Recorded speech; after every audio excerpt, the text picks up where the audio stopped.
actually see anybody out there. I was so excited when Trevor asked me to come to this event and to put together a group of artists to talk to you.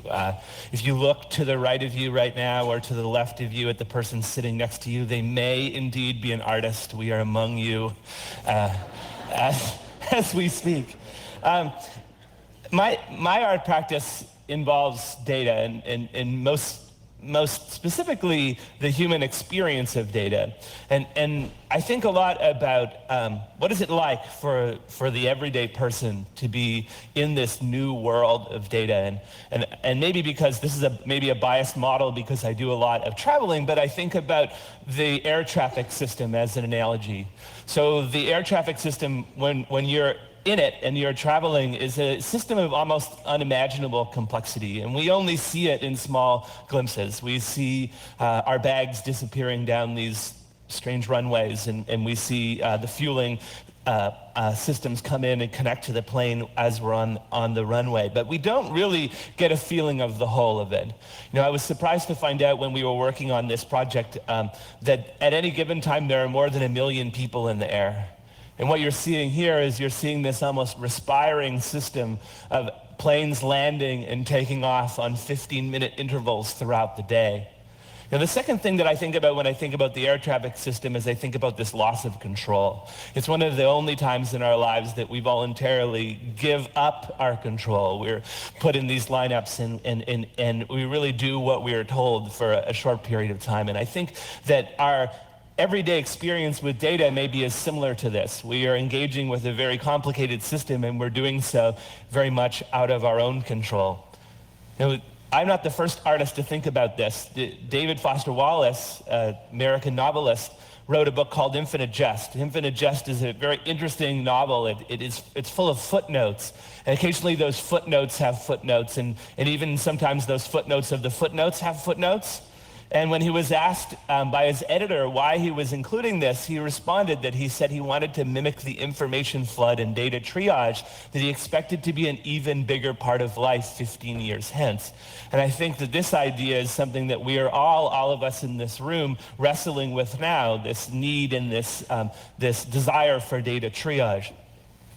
My own work involves quite a focus on how information is used in ways that we may not be aware of. This is a piece that I did a number of years ago called Just Landed, and what I'm doing in Just Landed is I'm looking at tweets that you probably have seen if you're on Twitter of people saying, I just landed in Hawaii, or I just landed in London. These kind of rich person vanity tweets. And I thought we could take these vanity tweets and maybe make some utility out of it by using it to create a model of human travel. And this piece has a companion called Good Morning, which is just that. It's everybody on Twitter saying good morning. So here the people who are represented by green blocks, those are people who get up quite early. The people who are red blocks are getting up much later. As we sweep through North America, you see lots of red blocks on the West Coast. So as Trevor mentioned, I worked at the New York Times for 2.5 years as the data artist in residence. Some of you are asking this question, so I'll answer it. I made up that title myself.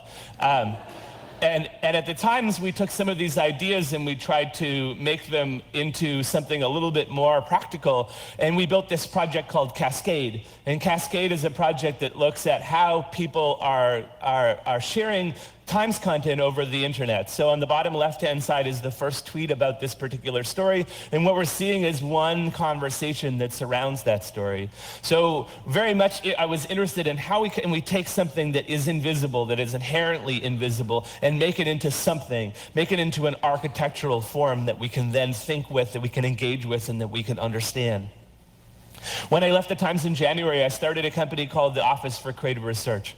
And with the Office for Creative Research, we're very interested in changing the way people think about data and changing the way that people experience data. And one of the ways that we do that is by bringing data into public space. This is a piece that we installed. It's a permanent installation at the University of Texas called And That's the Way It Is. This is 5 stories tall and 140 feet wide. It runs every night. And what it does is it does these linguistic data games with the content of the news broadcasts from every single day. So this is a broadcast from last summer. There were floods or droughts in Colorado, so we see withering corn, the drought, dry earth, hungry cattle, the worst. And as people are standing in front of this building, they're receiving a much different experience of data than the experience that they're used to. And because what we're actually trying to do is we're trying to change the conversation around data. Because the conversation around data, as it sits right now, involves a lot of terms like this. This is essentially, if you had to distill what I'm trying to do with my work, is I'm trying to provide a counterbalance to this. And this is a phrase that I've heard over and over and over again. The people that are saying it, I think they're thinking about this. I'm thinking about this as well, but in a context of this. Our experience with oil was not a particularly good one. And the idea of data being the new oil may in fact be the case, but not in the context that I think the current conversation is focusing it. So what I was excited about with our opportunity here at Navigate was to bring some artists that will help us think about our conversation around data and privacy in different ways. And so I rounded up 3 of artists who I think are probably the best possible choices that I could have made, and I was thrilled that they all said yes. So we have 3 artists who are going to be working in very different areas. I'm not going to take a lot of time to explain their practice because I'm going to leave it to them. But we have Kyle McDonald, whose work largely surrounds this concept of how do we see and how are we seen, the act of seeing and the act of being seen. We have Lauren McCarthy, who you're going to see in just a second, whose work involves human interactions and how our human interactions are changing. And finally, we have Heather Dewey Hagberg, who is going to take us into, I think, the future of privacy issues by thinking very deeply about topics like DNA. So I invited these artists here. They all said yes. There are a couple of reasons I think they said yes, but one of the primary ones, besides legal representation, I think a lot of them are looking for legal representation. You'll find out why when you see them talk.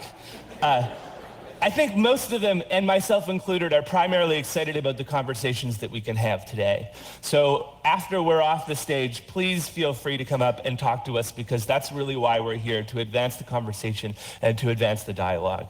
So I hope you enjoy what we are going to bring to the event, and I look forward to talking to all of you. Thanks.